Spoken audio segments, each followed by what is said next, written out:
હું કુંતલ ઠાકર આઈએસ તરફથી આઈએસ માટે એક નવો ટ્રેક અમે શોધી કાઢ્યો છે. અમે એક નવો ટ્રેક શોધ્યો છે. આ ટ્રેક કે જેનું કોઈ નામ નથી અમને ખબર. અમે કોઈક એવી જગ્યાએ આવ્યા છે કે જ્યાં એક વોટરફોલ પડી રહ્યો છે. એક એવો વોટરફોલ કે જેની ઊંચાઈ તમને આ વિડીયોમાં જોવા મળશે. આ ઊંચાઈ પરથી તમને અંદાજો લગાવી શકો છો. અત્યારે આ વોટરફોલની સ્પીડ એકદમ સ્લો થઈ ગઈ છે. એનું કારણ કે આ વોટરફોલ ફક્ત ને ફક્ત ચોમાસા પૂરતો જ છે.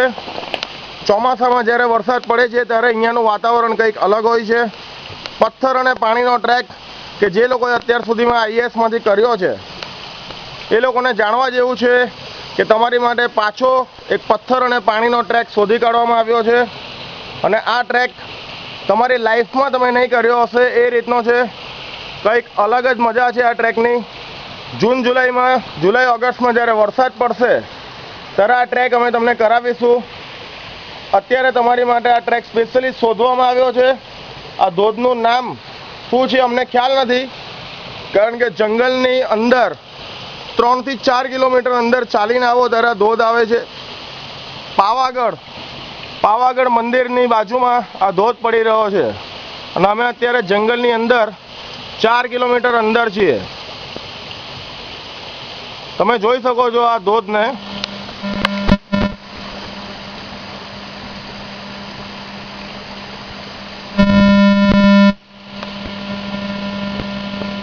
આ ધોધનું પાણી જે ઊંચાઈ પરથી પડી રહ્યું છે અત્યારે અહીંયા નાહવાની મજા કંઈક અલગ જ હોય છે. અને હું ચાહીશ કે દરેક વિદ્યાર્થીઓ કે જે આવી ગયા છે એકવાર એ પાછા આવે આઈએસની સાથે. પોતાની એક અલગ દુનિયામાં, એક ટ્રેકિંગની દુનિયામાં, એક એવી દુનિયા કે જેના વિશે વિચારી શકાય તેમ નથી, એટલે જ ઇનક્રેડિબલ કહેવાય છે. The incredible world. તમે પાછા આવો આ જગ્યા ઉપર અને આવીને જુઓ કે દર વર્ષે તમારી માટે આઈએસ કંઈક નવું શોધી રહ્યું છે, કંઈક નવી જગ્યાઓ શોધી રહ્યા છે.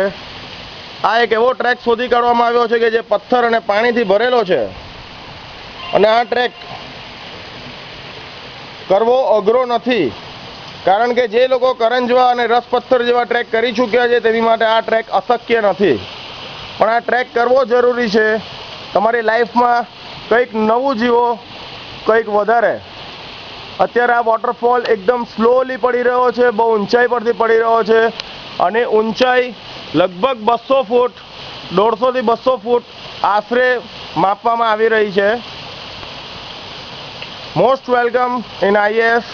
પાછા આવો અને આ ધોધ પર નાહવા માટે અમે તમને લાવીશું. આ ટ્રેક તમે નથી કર્યો અત્યાર સુધીમાં કરંજવા અને રસ પથ્થર કરતાં કંઈક અલગ. પાવાગઢમાં આવેલો છે આ ટ્રેક. પાવાગઢની દુનિયાને માણો અને ગુજરાતના જંગલો વિશે જાણો. વન સંપત્તિ અને અહીંયા પણ ઘણી બધી ઔષધિઓ જોવા મળે છે. એવી ઔષધિ કે જેનું નોલેજ અહીંયાના આદિવાસી લોકો દ્વારા આપણને જાણવા મળે છે.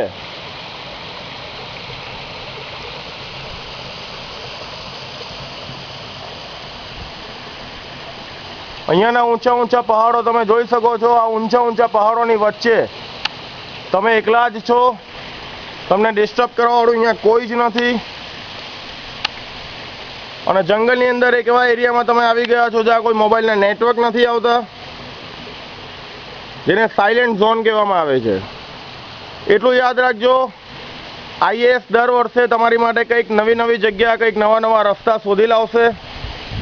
બટ આ વાઇલ્ડ લાઈફ સેન્ચ્યુરીનો એરિયા નથી. અહીંયા કોઈ પણ જાતના જંગલી જાનવરોનો ભય નથી. પાવાગઢનું જંગલ હોવા છતાં અહીંયા વાઇલ્ડ એનિમલમાં લેપર્ડ જોવા મળે છે અને હનુમાન લંગૂર છે, પણ અંધારા દરમિયાન જ જોવા મળે છે, દિવસ દરમિયાન નહીં. આવો અને પ્રકૃતિનો આનંદ માણો આ ધોધની સાથે. આ ધોધને અમે એક નામ આપી શકીએ જસ્ટ એટલું જ કે ઇનક્રેડિબલ વોટરફોલ. બિલીવ નહીં કરી શકાય એવો વોટરફોલ છે આ.